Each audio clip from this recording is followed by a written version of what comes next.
Good day everyone! So, again, I'm Engineer Formaliza and welcome dito sa ating session sa ating Logic Circuits and Switching Theory. So, today, ang pag-uusapan po natin is regarding naman sa Boolean Algebra and yung mga logic gates na ginagamit natin. And of course, sa Boolean Algebra, i-introduce ko din sa inyo yung iba't ibang theorems and properties that we use to minimize yung ating Boolean expression. Okay, and then I will also start to show you yung paano natin to ginagamit para sa ating mga logic circuits. Okay, and then sa susunod nating topic, we will also try to use naman another method to minimize yung ating mga Boolean expression or yung ating Boolean functions. Okay? So, that's what we're gonna do today. So, pag-uusapan muna natin unang-una, of course, is the Boolean algebra. But before we go to the formal definition of Boolean algebra, let's talk about yung digital systems natin.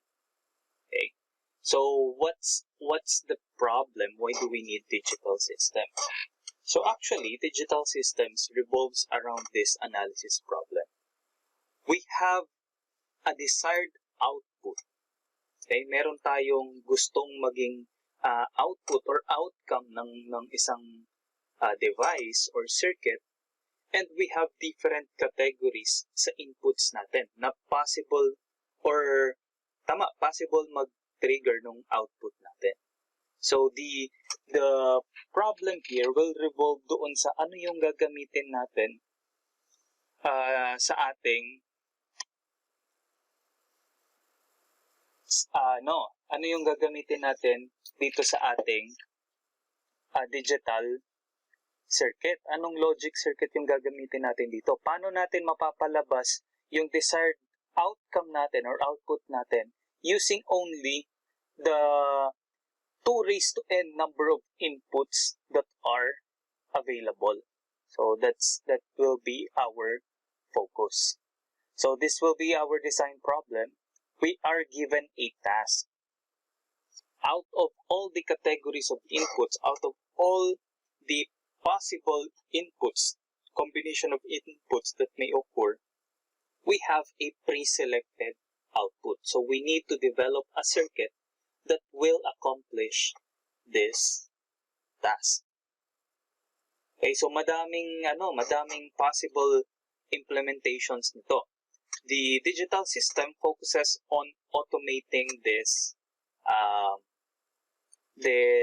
accomplishment, yung pag-accomplish ng task na ito. Okay, so we try to develop the best circuit based sa iba't ibang criterions na present sa atin. So, pwedeng by size, power, performance, etc. and etc. So, yung application nitong logic circuits and switching theory natin is actually medyo wide siya. Depende na lang kung paano nyo siya i-apply in practical applications. This is a very good example pagka magpa-park tayo, di ba? Or actually, ito, toll booth controller nga ito eh. If madadaan kayo ng sa mga toll, di ba? May mga toll gates. If nakadaan kayo sa S-Lex or N-Lex, meron doon mga toll booth na hindi mo na kailangan magbayad. Hindi na siya man. Meron ka ng RFID actually. But as yung RFID nung sasakyan, meron na yung load. Niloloadan na lang yun nung may-ari. So dito, di ba pagka pupunta ko dun sa toll gate na yon, pagka na-scan nung gate yung RFID mo, so nakita niya meron namang laman na pera yung RFID mo, automatic ibabawas niya, di ba? And then, aakyat ngayon or aangat ngayon yung boom ng gate na yon, i-raise na yung gate. And then, pagka nakaalis na yung isang sasakyan, bababa na ulit yung gate or magpo-close na siya. That's a very, one of the simplest example. Dito sa pinapakitang example sa atin, we have here ayan, yung inputs natin, no? Quarter, $0.25. And of course, the car sensor. So, magkakaroon lang or tataas lang yung gate pagka, unang-una, na-sense nung booth na merong car, diba, na malapit sa kanya, and then yung driver, pagka nag-insert siya or nagbigay siya ng a quarter. Okay, doon lang aangat yung ating gate. And then, pagka nakalagpas naman na yung car, after usually that would be a preset of time, bababa na ngayon yung gate. Okay, so this is one practical application na pwede nating paggamitan ng ating logic circuits and switching circuits. Okay, so ang dami pang pwedeng maging application. Okay, sa alarm systems, pwede din yon. Halimbawa sa bangko, kailan lang magsisend ng alarm yung bank? Diba? May mga condition ka. Magsisend lang siya ng alarm pagka una, nabuksan yung vault.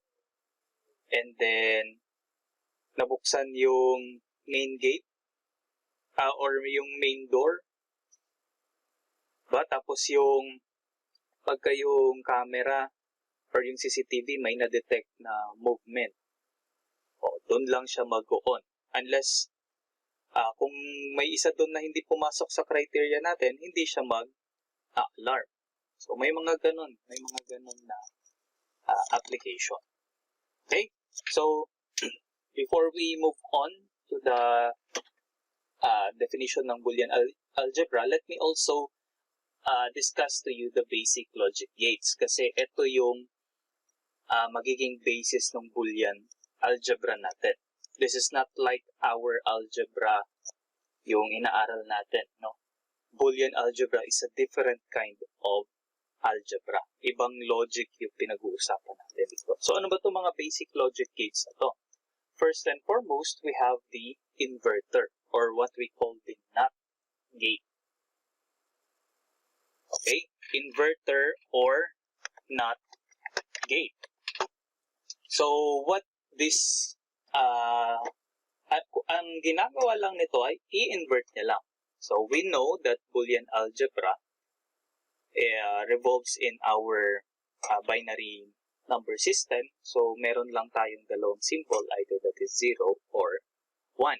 So, if we have an inverter, or minsan ang tawag sa kanya is negator, or NOT gate, kung ano man yung nasa input niya, ibibigay niya lang or i-output niya lang yung kabaliktaran nun. So, halimbawa, we have here a truth table. Our input is A and our output is Y. Pag nag-input ako ng 0 sa A, so yung magiging output ko sa Y is not 0. Diba? Not A. So, ano pa yung ibang value natin? Wala namang iba. It's just 0 and 1. So, pagka sinabi natin not A, so that would be 1. Or not 0, that would be 1. Or inverted na 1, that would be 0. Okay, so that is our inverter or NOT gate. The second logic gate is the AND gate. So, yan yung ating symbol. So, ito yung pinaka-basic niya, a two-terminal AND gate. As you can see, the truth table is also indicated here. So, we have dalawang inputs. So, ilan yung possible na pwede nating, or ilan yung possible combinations natin for our input. So, since we have dalawa lang, so that would be 2 raised to n, 2 raised to 2, that would be 4. So, meron tayong 4 possible combinations ng input. And that is already written here. We have 0, 0, 0, 1, 1, 0, and 1, 1. Tapos, ano yung mga magiging output if we are using an AND gate? Now, an AND gate will only have a high output pagka both inputs are high. May isa lang dyan na naka-low sa inputs, automatic, low na din yung output or 0. So, that is our AND gate.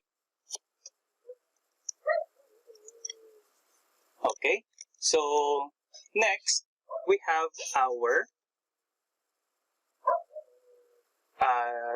next basic gate is the OR gate. Okay, so dalawa ulit yung ating what do you call this? Input natin dito, dalawa ulit. So, meron tayo ditong apat ulit a combination. So, to know the possible combinations, that would be 2 raised to n. Ang n po natin na binabanggit dito is the number of inputs. Okay, so 2 raised to n, that would be 2 raised to 2.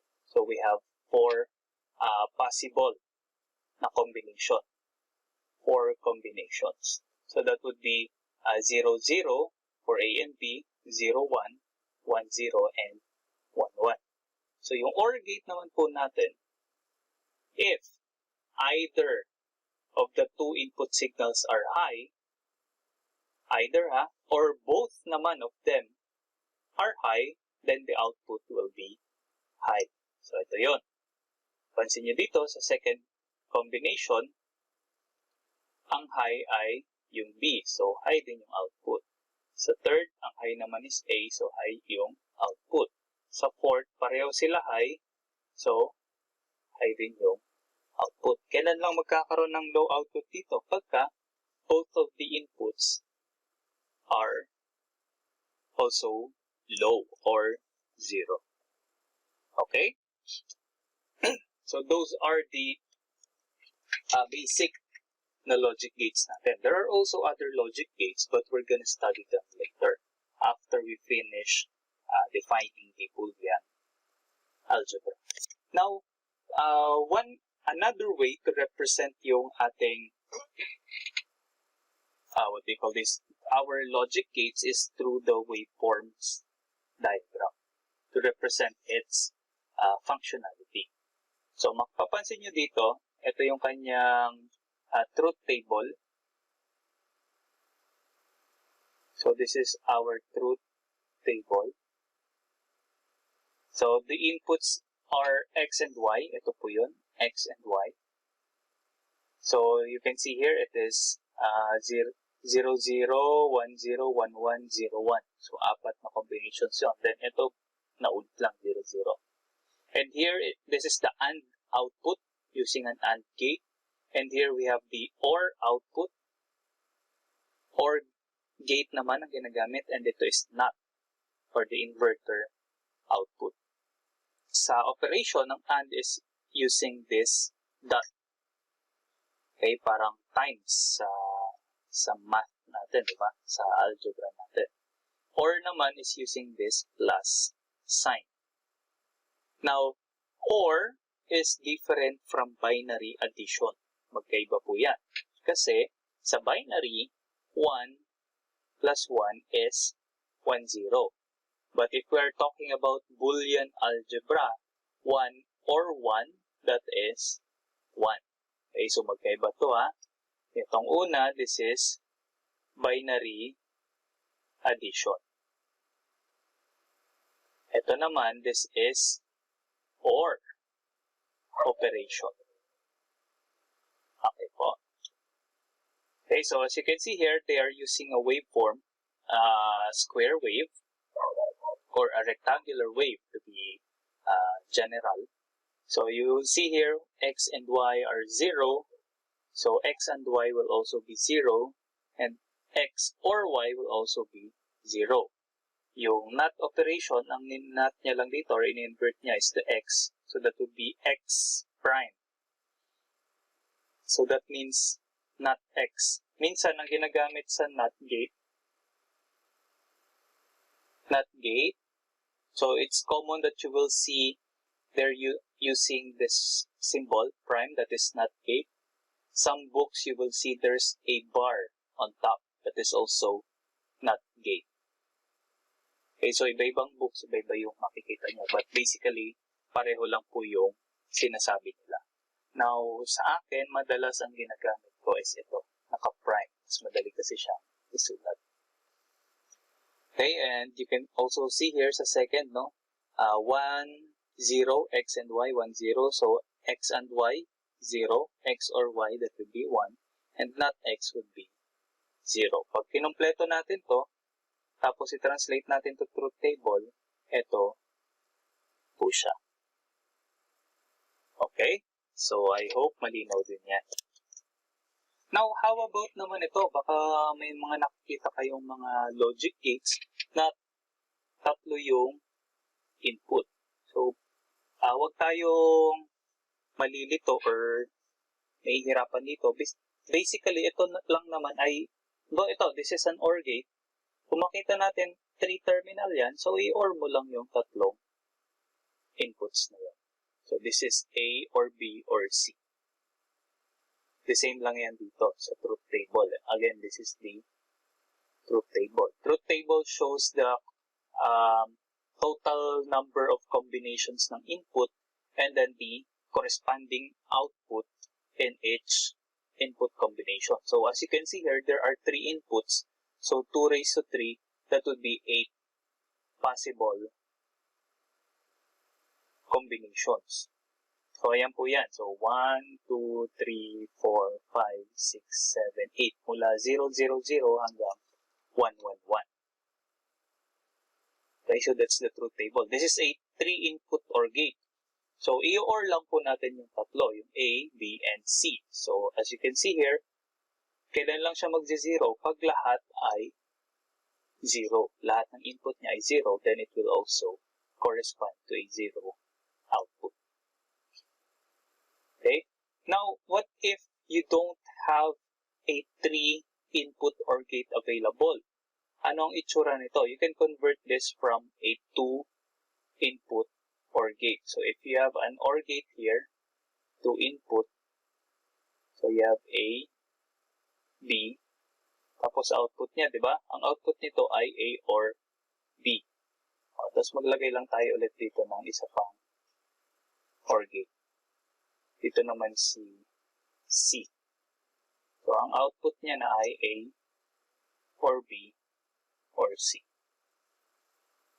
Tama? Yun nga lang, dahil ito, ayan, mas proper gamitin sa kanya. Naka-parenthesis. So, this is our output. Basically, these two are the same lang. Paano kung 4, sir? Di 4 naman ulit sila. Lagay ka ulit dito. Okay, and so on, and so forth. How about ito, yung precedence? Order of precedence ng mga operation. Kasi, common din ito, no? Halimbawa, kanina, nakita nyo, merong parenthesis. Diba? So, how do we interpret Boolean functions pagka meron ng multiple operators? For example, we have here this. It's A and B or C. How are we gonna interpret this? Is it A and B naka-OR sa C? So, parang ganito siya. A and B naka-OR sa C. By the way, A and B can also be written as AB lang. Ayan, that's already understood. Okay? Then, pwede ba kayang ang interpretation natin ito ay A na naka-AND sa B or C? Okay, so magkaiba na yun, di ba? So, this is the order of precedence. Kung sakaling hindi stated by a parenthesis, AND po muna ang mauuna bago ang OR. Pero take note po that for formality or the right way to write a Boolean function or a Boolean expression is to use parenthesis. Eh sir, paano yung not na operator? It's also an operator. Actually, ito yung kabuuan ng ating precedence ng ating operator. So, mauuna yung lahat ng naka-parenthesis, and then susunod yung mga naka-not, and then AND, and OR. Okay, so ito po yan yung order natin. Okay, so for example here, you can see this circuit. This is already a circuit with a 3 inputs. Mapapansin nyo, nauuna yung OR bago i-AND. Diba? So, dapat kung isusulat ito, hindi po pwedeng ganito yung sulat natin. A and B or C. Dapat ganito siya. Kasi ito, ibig sabihin, nangyari siya sa isang logic gate muna na OR bago yung result nila in-AND sa C. Okay, so take note of the order. And don't forget to put a parenthesis. Okay? So yun yung mga logic gates. We're gonna use that in Boolean algebra. Now, what is Boolean algebra? Boolean algebra is developed by George Boole in 1854. And in 1938, si Shannon introduced a two-variable Boolean algebra. This was coined by that time as switching algebra. Okay, kasi this is represented by electrical switching circuits. And then yung mathematical side naman ng Boolean algebra na to was defined, no? Ang pinakamagandang definition by Huntington. Okay, actually, Huntington made 6 postulates that is the basis of the different theorems ng ating Boolean algebra. Okay, so I hope that is clear. We have 3 operators lang naman po dito. We have the AND, we have the OR, and we have the NOT operator. Okay? So this is the postulate of Huntington. So first, the structure is closed. Meaning, yung outputs or yung result ng bawat operation should be in the same set. Okay, so paano yun? The output kasi will either be 1 or 0, and 1 or 0 is an element of set B. Okay, so with yung output is within the set pa din. There are also what we call identity elements, such that when we OR 0 and 0, it will be 0. And if we OR naman 0 or 1, which is also equal to 1 or 0, that will be 1. Okay, and if we AND 1 tsaka 1, that would be 1. And if we AND 1 to 0, that would be 0. So now we have these identity elements, 0 for the OR operation and 1 for the AND operation. This is also true, yung commutative laws. Okay, so yung commutative law natin sa algebra natin is also true here in Boolean algebra. So next, the operator AND, so yung that po, that is AND, is distributive over OR operation. Now, to be exact, ganito po yung example. So, we have here x and quantity y or z. So, that is distributive. We can distribute this. So, that would be x and y na nako-OR sa x and z. How about the other operator? The OR operator is distributive din over the AND operator. So, we have here x na naka-OR sa y and z. Okay, so, minsan makikita nyo yan, nakaganito na, naka-shortcut na. So, again, this is distributive. So, that would be x or y na naka-AND sa x or z.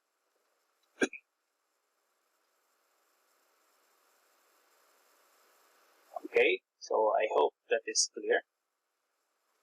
Now, we also have complement. For every element na x na which is within the set B, there exists a complement of x, such that if we are gonna OR x to the complement of x, that is simply 1. Why? If x is 0, then not x is 1. So this will be 1. If x naman is 1, then not x would be 0. Then it will still be 1. So this equation will hold true for any value of x. Either it's 0 or 1. Ano pa? X na naka-and sa x prime, that would always be 0. Bakit? Kung 0 ang x, then x prime would be 1. This is 0. If 1 naman ang x, then x prime would be 0. So this will still be 0. So again, this will hold true for any value of x. Okay, and the last postulate of Huntington is there exist at least two elements x, y, where they are not equal to each other. Okay?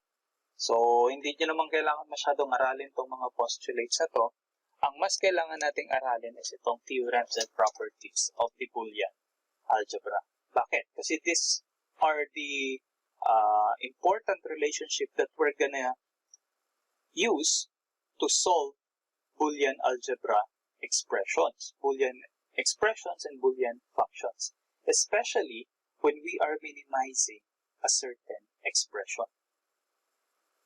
Minimizing, what I mean is we are expressing it in the simplest term possible.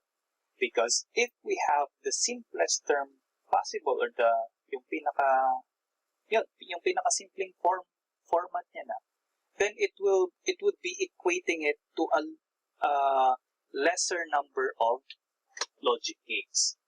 So, hindi masyadong madaming logic gates yung gagamitin natin. So, this is the first property. So, there's the property of duality. Kaya nga kanina, napapansin nyo, there's always part A and part B. Kasi po pwede natin i-interchange. Halimbawa, ang A or B, ang kadual niya, di ba, ng OR operator is the AND operator. Pansin ninyo, yung 0 or 0 is equal to 0, ang kadual nito is 1 and 1 is equal to 1. So, binabaliktad natin. 0 or 1, that is 1. And ang kadual niya is 1 and 0 is 0. And so on. So, there's always duality in Boolean algebra. Some other theorems, you can always trace it back dun sa kinasanayan natin sa ating algebra. So, nandyan yung commutative law, associative law, distributive law, absorption law. So, you can always get back to this kasi ito yung mga relationship na magagamit natin to minimize yung ating function. Meron lang dito nadagdag itong theorem number 5. This is called the De Morgan's theorem. This is one of the very important theorem sa Boolean algebra. This has two parts lang naman. Again, duality, no? So, part A nito is x or y prime or nakanat yung result ng x or y. This is equal to x prime, y prime. Okay, and then the second is xy prime that is equal to x prime or y prime. Now, we're not gonna dive into how to prove that theorem anymore. I'm assuming you would take it as it is para hindi na tayo mag-consume na much time to prove this theorem. Anyway, that's already a theorem, meaning it's already proven. Okay, if you still like to prove it, then you can substitute values here in x and y, and then substitute it also here on the right side of the equation. And if you see that it's always equal, then this is true. So, yan lang naman yan. Now, how do we manipulate yung ating expression? So, sabi, when a Boolean expression is implemented using logic gates, each term requires a gate. And each variable in a term designates an input to the gate. Okay, so you can see here, this is an example. In this figure A, ito yung expression. X prime Y prime Z naka-OR sa X prime Y Z naka-OR sa X Y prime. So these are the three inputs, X, Y, Z. And then ang mapapansin nyo lang naman, ang may prime lang naman or nakanat is X tsaka Y. Yung Z, wala naman. So meron agad tayo 1 tsaka 2 na logic gates. And then you can see, ito naka-AND. So tatlo na agad tong AND gates. So ang ginamit niya dito is meron siyang 3 input, tsaka 2 input. Now, kung ang available natin is 2 input NAND gates lang, so this is equal to, ilan to? Dalawa to. Ang equivalent ng 3 input ay ganito.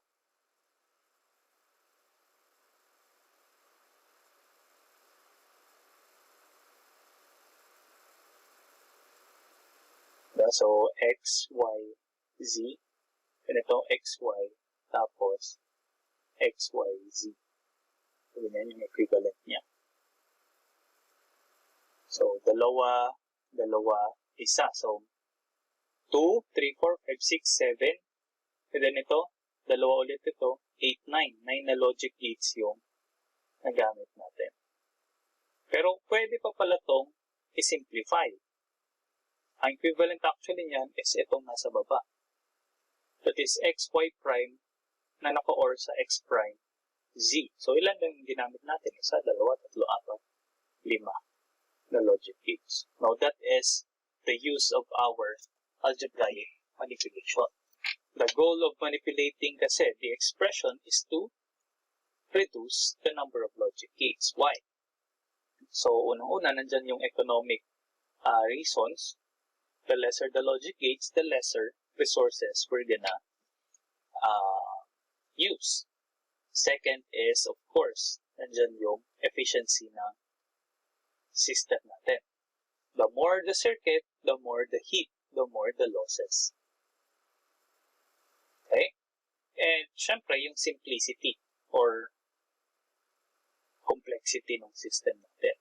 The less it is complex, the better or the easier it is to understand, the easier it is to troubleshoot.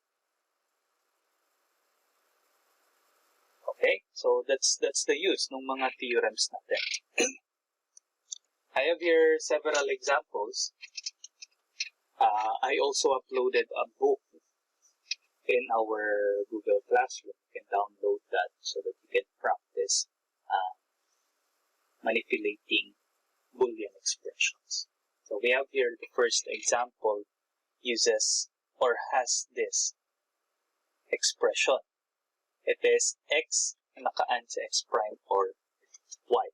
So we know distributive property. So if we distribute this, that would be X and X prime or sa X, Y. So again, X and X prime, this is equal to 0. So ito pala is equal to XY lang pala. So, isang logic gate lang to, di ba? X tsaka Y tapos AND. AND gate lang. Unlike dito, meron tayong NOT, OR, tsaka AND gate. Okay, we have another one here. So, X OR sa X prime Y. So, distributive.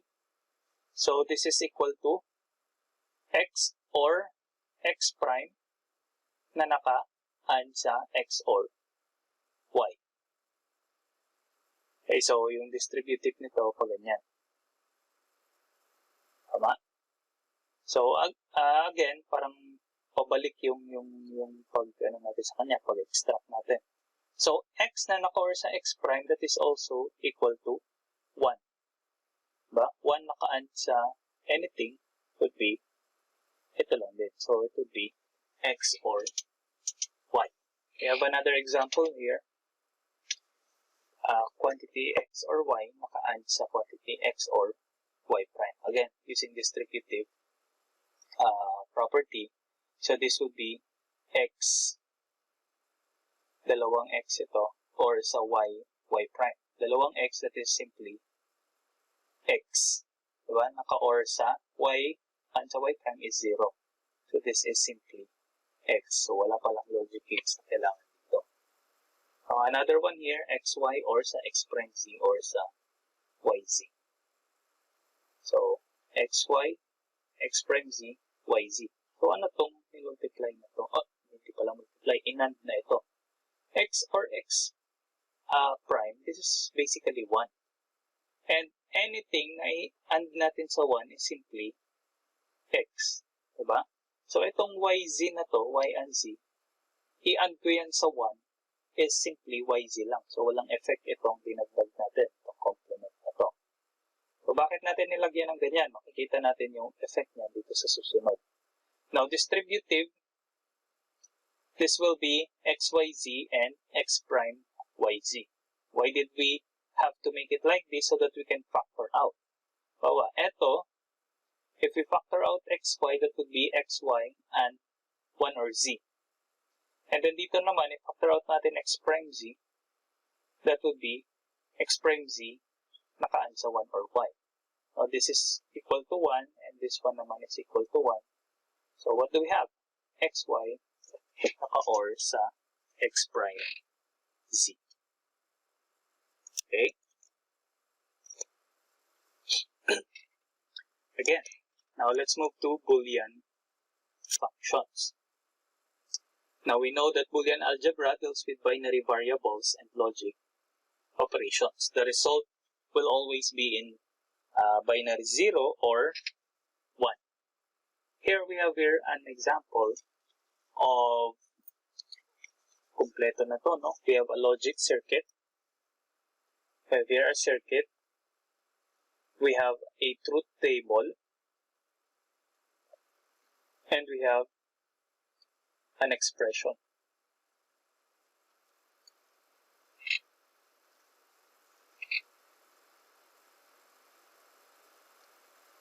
Okay, now, ito yung truth table natin. Magkakaroon lang siya ng output at least itong tatlong combination na to. Either 1, 0, 0, 1, 1, 0, or 1, 1, 1. Okay? Ang medyo mahirap lang sa expression na to dahil siya ay non-standard expression. Although we can say that it is already in its simplest form, it's not easy to convert this expression pabalik sa kanyang truth table. So, maganda lang dito sa example na to is given na siya lahat. Halimbawa, from this, no? So, saan ba to? Sa equation na to. Or sa truth table na to. Paano ko malalaman kung kailan mag-1 yung f? So, isa-substitute mo isa-isa. Medyo mahirap, no? 8 times mo gagawin yun. Eh, paano kung 4 yung apat yung input? So, 16 times mo gagawin. Eh, paano kung 32 times mo gagawin? Kasi non-standard yung expression nito. So, later on, I'm gonna show you how to make a standard expression. Okay, yung kanyang canonical form. So, from the expression, we can easily draw or fill out the truth table, and from the expression, we can easily make the circuit. Okay? So, this is another example of the Boolean function. Again, naka-layout na dito lahat, yung truth table, yung circuit, and yung function. But again, as you can see, it is 3 inputs and yung ating expression. Dito sa first term na to, it doesn't show the z. Dito naman sa term na to, it doesn't show the x. So actually, this is a non-standard format. So if we only have this expression, it would be hard for us to draw or to fill out this truth table. Although it would be easy for us to draw a circuit medyo mahirap kung ang hihingin sa atin is truth table. Now, we're going to learn how to transition from these three. From equation to symbols, meaning yung circuit, and to truth table. And, of course, vice versa. Okay, so, after this, this lecture, magkakaroon na tayo ng basic idea how to transfer or to convert from circuit to expression, from expression to circuit, to truth table, and vice versa. Ang madali lang talaga dito, isa sa pinakamadali dito, is truth table to expression. We have a technique for that. And expression to truth table, of course. And pangalawa is expression to circuit. And circuit to expression. Ang medyo mahirap dito is to convert circuit to truth table. So you really have to go back to the expression bago mo siya mabalik ng truth table. Or pag truth table naman to circuit, usually dadaan ka muna ng expression. Laging pag ganito siya. Yan. Ito yung medyo mahirap na part. It's doable but it's a little bit tricky. Okay, so we have here conversion of truth table to expression. So madali lang. If we are already given the truth table and we need the expression, we're just gonna choose. There are two formats. We have the SOP form and the POS format. SOP is sum of products. POS is products of sum. As you can see here, we are summing the products of x, y, and z.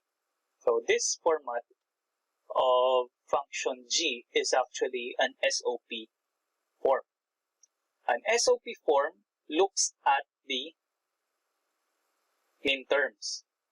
A POS form looks at the max terms. Min terms is the output that has 1 and max terms is the output that has 0. Baliktad, no? Min term pero 1, max term pero 0, but that's just how it is. So as you can see here in this truth table, ang may mga 1 ay ito. Ayan. Ito. Saka yan. So usually, pag tinitingnan natin min terms, we do it like this. M0, M1, M2, M3, M4, M5, M6, and M7. Siyempre pag max term, naka-caps lang siya. M0 to M7. So, alin yung mga min terms dito? That is M3, M6, tsaka M7. So, yun yung gagawan natin ng sum of products. Kukunin natin yung kanyang terms. We call this product terms. Another product term and another product term. Since we have 3 min terms, we have 3 product terms. So, paano yun? Unahin natin to. The value here in min term 7 of x, y, and z are all 1s.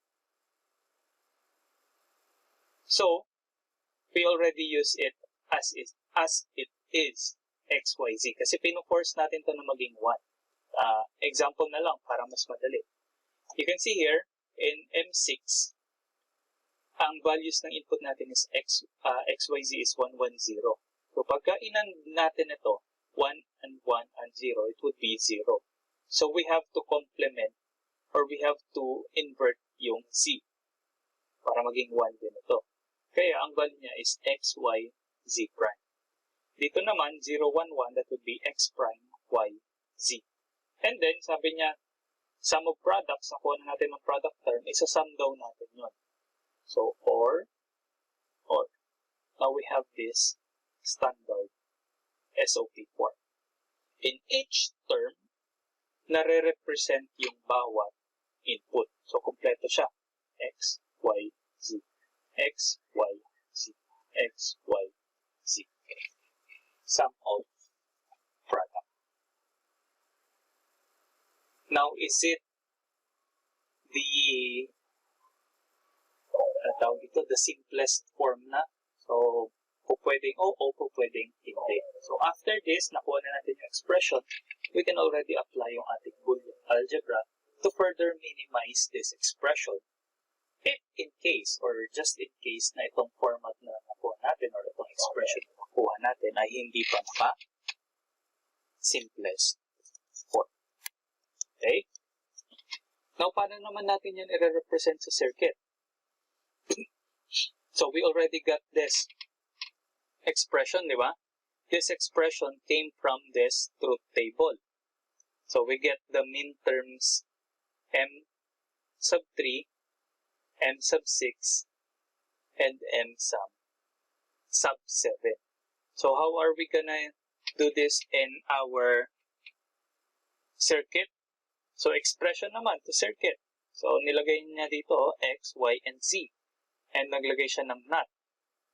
But so, we have here x, x prime, y, y prime, z, z prime. Tama? So, pero makikita nyo dito sa expression, wala namang y prime. So, he could have omitted this not gate. Okay, and then, mapapansin nyo, ito ay naka-and. So, mayroong tatlong gate dito. The first one is XYZ. So, X, Y, tsaka Z. Ito pala yun. X, Y, Z. The second one is XYZ prime. So, X, Y, Z prime. So, ito si X, Y, Z prime. And then the next is X prime, Y, Z. So, this is X prime, Y, Z. So, na-add na natin, itong tatlong pala ito ay naka-OR. So, meron tayong 3 input OR gate dito. Ayan na siya. Ka-order, we get the G. So, as you can see here, we are using 1, 2, 3, 4, 5, 6 gates. 6 logic gates. But if I would say that we're only using 2 input gates, this would be 2, 4, 6, 8, 9, 10. This is actually 10 logic gates. 2 input na logic gates.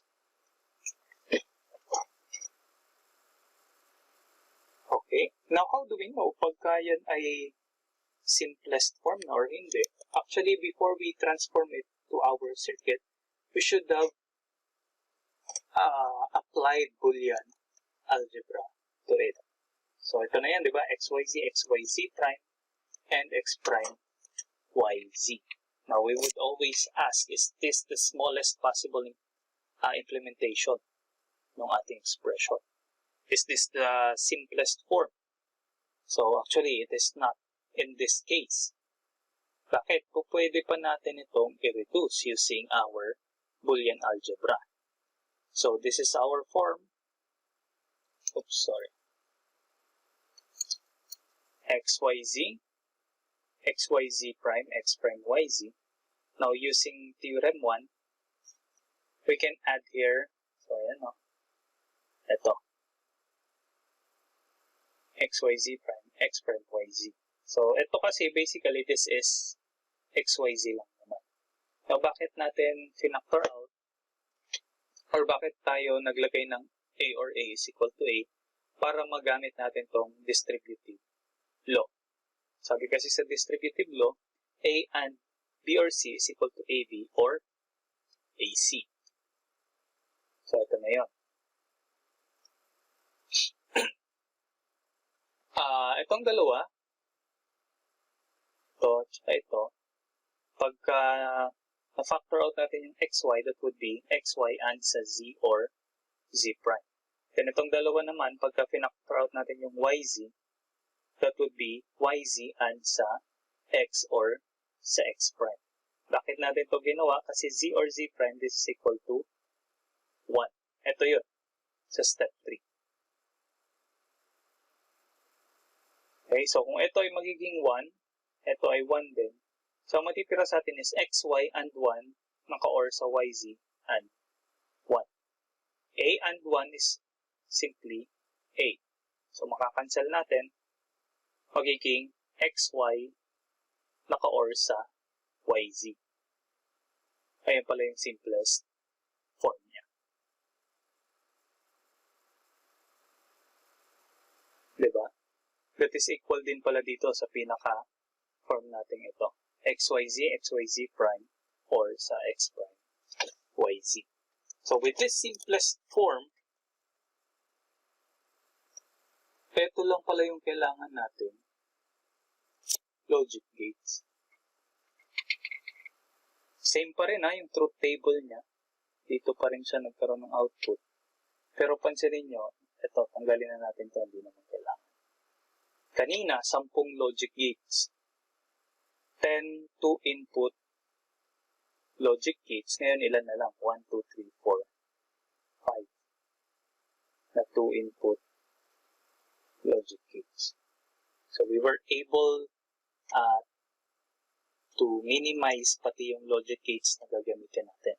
We required less hardware, but the same function. Now, sir, paano ko ang gamitin ko yun pa din? Ito, xyz or xyz prime or x prime yz. Yes, you can use it.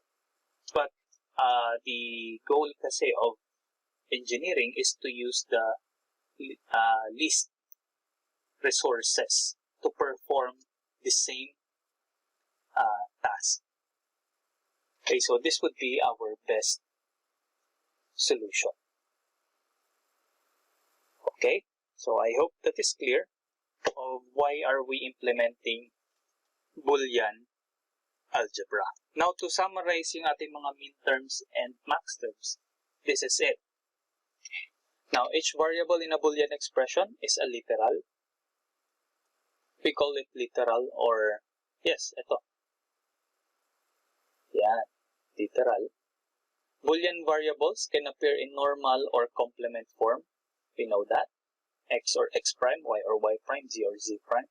Or you can also use other variable, a, b, c. Or kung gusto mo, c, d, e. That can be done. H and combination of terms is a min term. Take note nito H and combination. Kasi if we are looking at the min term, we are getting the SOP form. So, ang kinukuha natin is the product term. So, if we need the product term, ang gagamitin talaga natin ay AND. H or combination naman is a max term. Bakit? Pag ito ang hinanap kasi natin, ang magkukuha natin is POS, product of sums.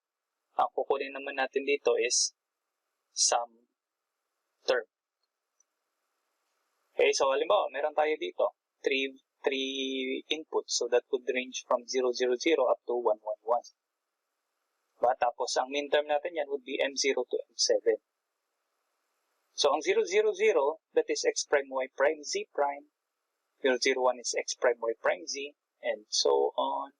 1, 0, 0 is x, y prime, z prime. Kasi ginagawa nating 1, di ba? And 1, 1, 1 is x, y, z.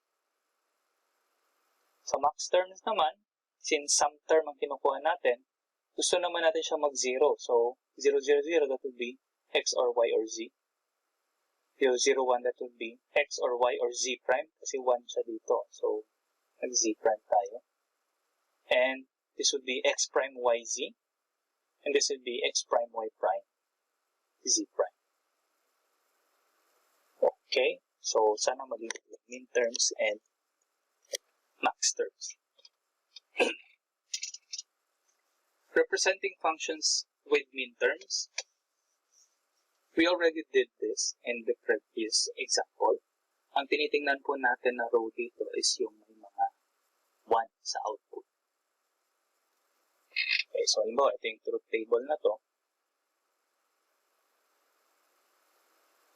So, ayan yung ating min terms.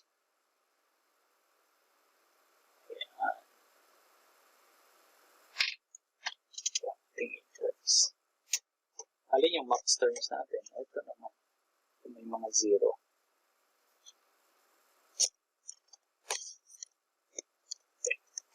Now, we have another na ginagawa sa Boolean algebra is complementing a function. So, what we do here, yung min term number would be same as row position natin. And if we're going to complement a function, what happens? Ang mangyayari, pagka nag-complement tayo ng function, yung kanyang output, mako-complement lahat yun. So, instead na 0, 1. Instead na 0, 1. Instead na 1, 0 siya. Sa expression, that would be, bawa ito, pagka kinomplement natin, kinocomplement natin ito lahat. So, G complement or G prime is complement nitong kabuuan. Now, how do we express this in simpler representation? Kasi ang hirap nito i-simplify. So, we do this. You can use this one. Pwede natin i-apply na instead na XYZ. Ayan. XYZ prime, X prime YZ. So, we can represent this as A, B, and C. Para mas madali. Ayan. A, B, and Z. And then, further, kinumbine pa natin to into Z. Para magamit natin yung De Morgan's theorem. Kasi sabi sa De Morgan's theorem, A or Z prime is actually A prime and Z prime. So if this would be A or B or C prime, and ito si Z, so that would be A prime and sa B or C prime. And ito, babalik ka ulit, this would be A prime and sa B prime and sa C prime. Tapos pwede mo na ulit ito ibalik dun sa XYZ. Mas madali siya ngayon. Okay, another example is this. We can complement X prime Z or sa YZ using De Morgan's. That would be X prime Z prime and sa YZ prime. So A or B ka-prime. Then further nag-De Morgan's tayo. Ito, kasi De Morgan's din ng A, B prime is A prime or B prime. So ito na siya. A prime or B prime. A prime or B prime. Now, nag-double negate lang itong X kasi, ayan, double prime din siya. So, double prime is actually equal lang din to X. So, ayan siya. X or Z prime and sa Y or Z prime. So, ito na yung ating complement. Now, this form naman is what we call POS format. Product of sum.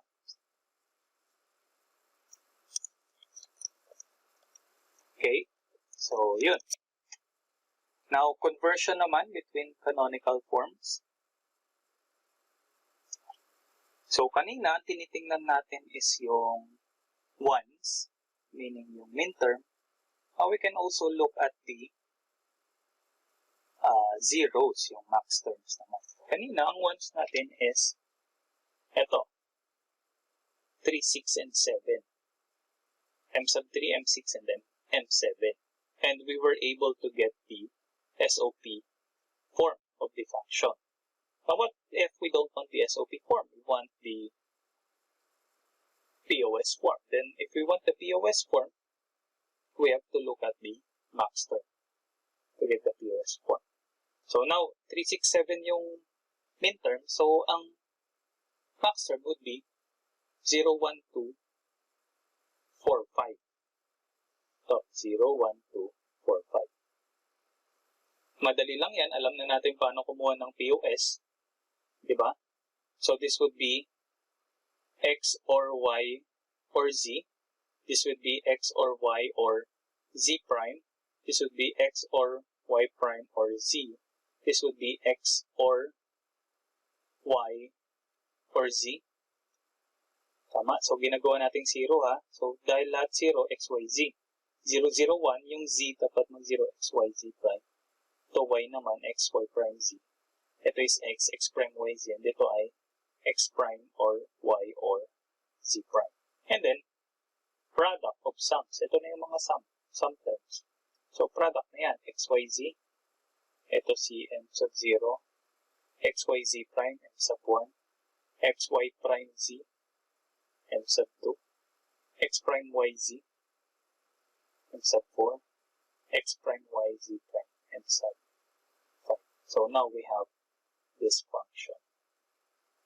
Siya ay naka-POS form.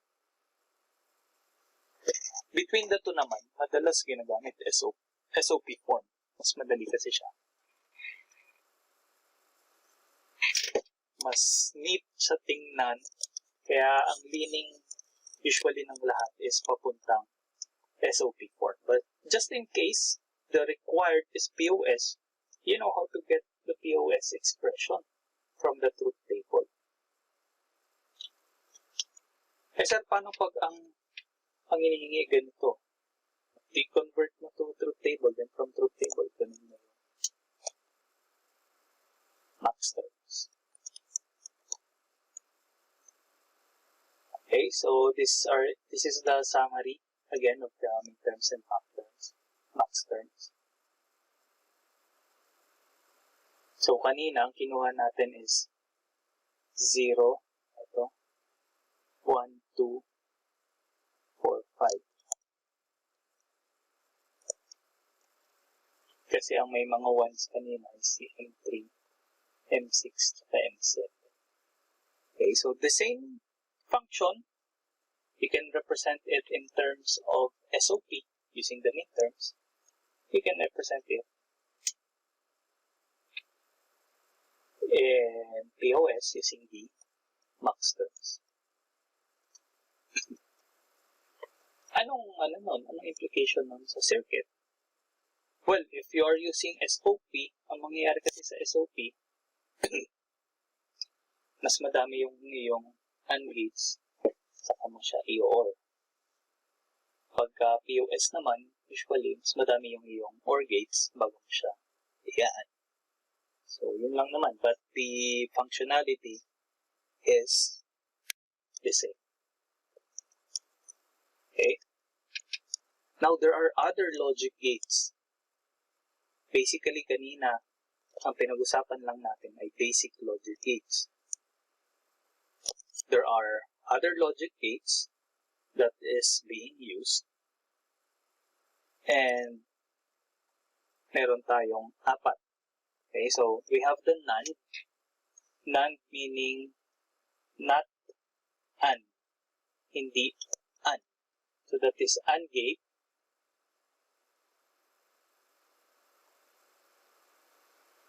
With a NOT gate dito. So AND, tapos NOT. Or yung kanyang may bubble lang siya sa dulo. Itong bubble na to is NOT. Kaya ang truth table niya, nandito po sa baba. This is the truth table. So as you can see here, for the AND gate, kailan lang siya nagkakaroon ng logic 1? Pagka both inputs are 1. So ano yung NAND gate? Basically the complement of AND gate. So kung ang AND gate nagkakaroon ng 1, pagka parehong input or lahat ng inputs ay 1. Si NAND gate magkakaroon lang ng 0 or logic low pagka lahat ng inputs ay 1. So kabaliktaran lang siya. Diba? This is actually a universal gate, yung NAND gate. Bakit?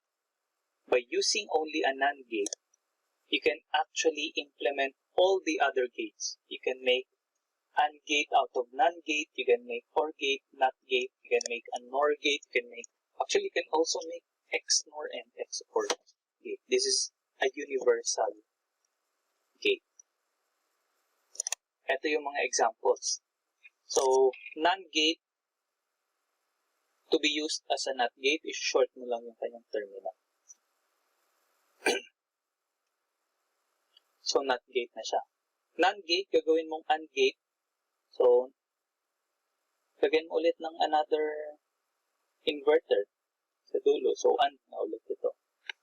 NAND gate as OR gate. So, ganito naman po siya. Meron siyang dalawang NOT gate sa input. Okay, so universal gate siya. With just a NAND gate, you can perform all other logic functions. Next is the NOR gate. NOR gate is not OR. This is an OR gate with a NOT gate sa dulo. Or, lagyan mo lang ng bubble. That's already understood. An OR gate has a high output whenever there is a high output in the or ang OR gate magkakaroon ng high output whenever may high sa input. So sa NOR gate magkakaroon lang ng high output pag walang high sa input na. Pabaliktaran. Okay, so ito yung kanyang truth table. And ito yung kanyang schematic symbol. And this is again a universal gate, meaning it can perform all the other gates. So it can perform NOT gate, OR gate, and AND gate. There are also special types of logic gates. We have the XOR or the exclusive OR gate. Ito po yung kanyang operator sign. It's a plus sign with a circle. XOR gate. Yung kanyang symbol ay ito. May extra siyang ganito. Parang closing parenthesis. Parang OR gate na may extra ganyan. As you can see in the truth table, kailan lang siya nagkakaroon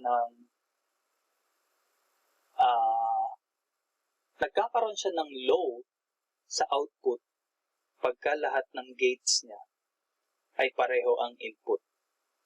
Kung A and B niya is the same, magkakaroon siya ng high sa output. Okay, so that is X.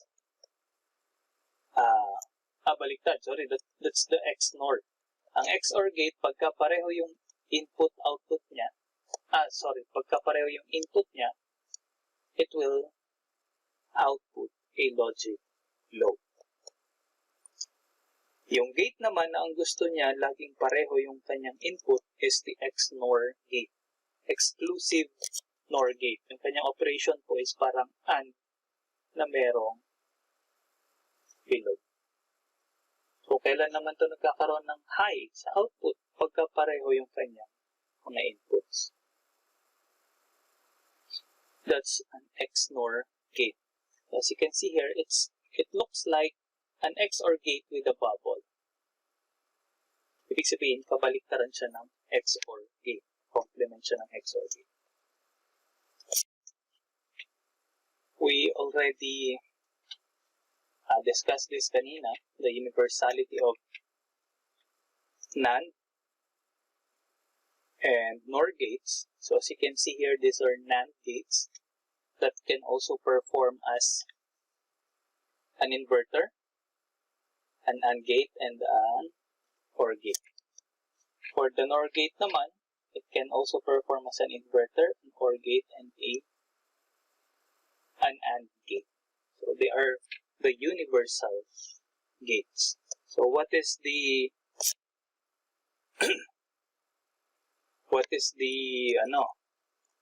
use of this? Kasi not all the time is laging available yung ating mga logic gates. Ang logic gates po kasi natin is contained in an IC chip. Okay, now there are times that you would need to use the remaining logic gate inside the chip. To give you an example, itong figure A na to, this, ang function nito is ito, A and B na naka-or sa CD. Tama? So, ilan dito yung ginamit niya? Dalawang klaseng IC, diba? Isang 74LS08. Ang laman po ng 08, LS08 ay 4 na AND gate. Kaya ng LS32 ay 4 na OR gate. Now, ang ginamit niya sa 08 ay 2. Sa OR gate, 1. So, may nasayang tayong 1, 2, 3, 5 logic gates. Now, kung ganito lang naman kaliit yung application natin, pwede naman tayo gumamit ng ating NAND gate na lang. 74LS00 yung kanyang IC. So, you can see here, ito yung AND. And ito ay OR.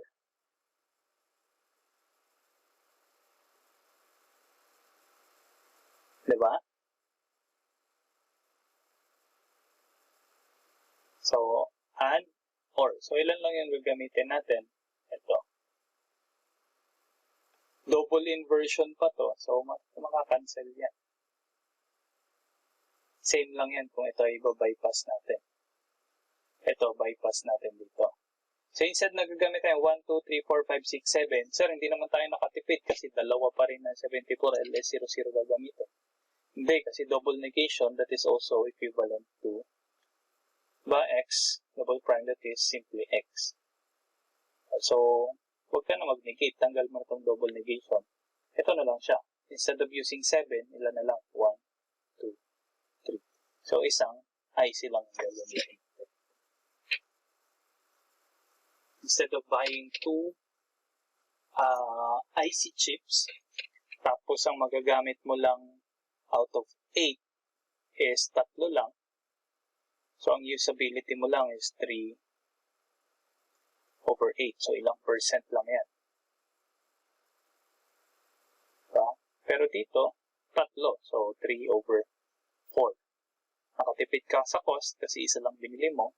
And then, ang usability mo ay 75%. So, that's one application ng ating universal gates. This is another way to interpret, lalo pag nagbabasa na kayo ng mga logic diagrams. You will see logic gates that have bubbles sa input. Now, nung una, medyo mahirap din para sa akin to. Pero basically, this is the circuit implementation of De Morgan's theorem. As you can see, De Morgan's theorem has two parts, diba? De Morgan's theorem. The first part is A, B complement is A complement or sa B complement, and the second one is A or B complement is A complement or B complement. Tama? Okay. Now, ito yung common nakikita natin, itong figure A. Naka-active high yung input. Ang bubble, nakikita lang natin sa output. Meaning, whatever the operation dito, A and B, babalik na rin lang natin sa output. Tama? So, paano pagka ganito, naka-active low yung inputs? So, ibig sabihin, bago pa i-operate, mag-i-invert mo na yon. So, mag-i-invert mo na si A, A prime, dito A bar yung gamit niya, B bar, bago mag-OR. Basically, this is an NAND gate. This is an OR gate, which is active low, mukhang magkaiba, pero pansinin niyo yung kanilang output, basically the same.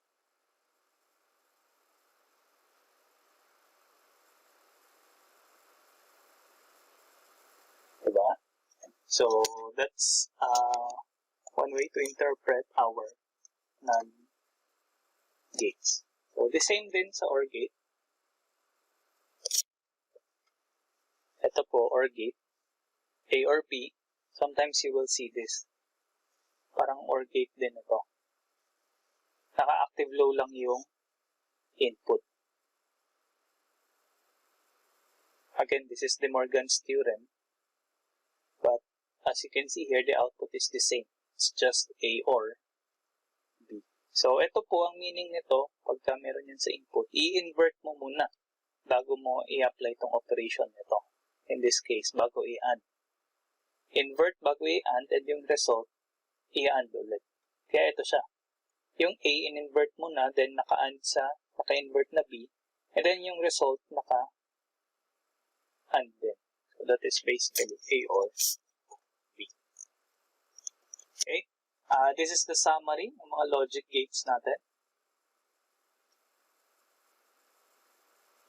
So, you can also see here the truth table, and then its function, as well as its schematic symbol. Some books call it graphic symbol, but it's okay. And yung name, AND, OR, inverter, NAND, NOR, XOR, XNOR. There's actually buffer. Basically, buffer is wala, same lang. Papalabasin nyo lang. Yung 0, output niya is 0. 1, output niya is 1. In communications, in electronics, pag sinabi mong buffer, you are basically providing an isolation of the left part. Parang may isolation pa lang dito. Yung DC component nito, hindi makaka-apekto dito sa right part, and DC component nitong right part, hindi makaka-affect sa left part. Papatagasin niya lang yung signal. So, may 0 ka dito, 0. 1 dito, 1. So, that's it. It doesn't perform a logic function in isolate. Okay? So, that's all. If you have questions regarding this lecture, you can always chat it in our GC or comment it in our Google Classroom. So, thank you for watching this. Again, I'm Engineer Formaliza, and have a good day.